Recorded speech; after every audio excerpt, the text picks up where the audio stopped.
So hopefully you've had a chance to work the UDO problem. This is what it was. How many grams of calcium nitride are produced when 2.00 grams of calcium reacts with excess nitrogen?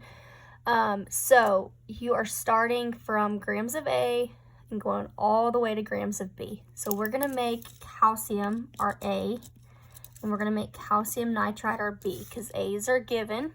So our given is going to be 2.00 grams of the calcium, and our unknown is going to be grams of calcium nitride.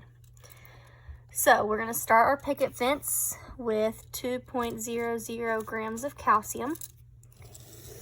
And the very first thing we have to do, based off our chart, is we've got to go from grams of A to moles of A using the molar mass right there.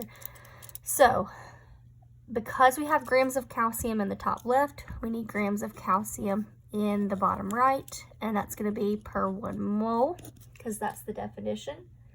And calcium is 40.078. Okay, so now these will cancel out, and I'm left with moles of calcium, which is what I needed. So I've got to convert to moles of B by using mole ratio. So in the bottom left, I'm going to have moles of Ca, and in the top, what goes is what I'm looking for, and I'm looking for Ca3 into our calcium nitride. Now put your coefficients. What's the coefficient for Ca? It's 3.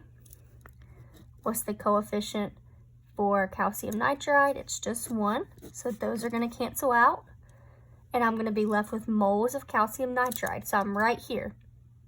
But I need to get to grams. So how am I going to get to grams? I've got to go through the molar mass. So for molar mass, per 1 mole of Ca3N2, because remember, whatever's on the top left needs to go on the bottom right, so that they'll cancel out. I'm going to have the molar mass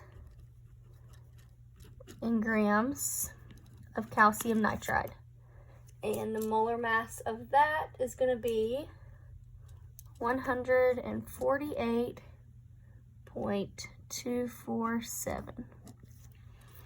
Okay, so the next step can be kind of confusing. All you have to do is make sure you multiply and divide correctly. So we're going to multiply across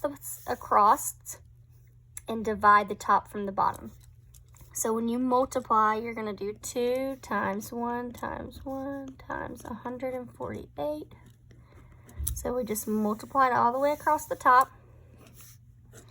And then we're going to divide by the bottom, which is going to be 40.078 times 3. So multiply across. We're going to multiply those. Technically, there should be a times 1 there. And then you'll just divide top from the bottom. Okay? And that will give you your final answer.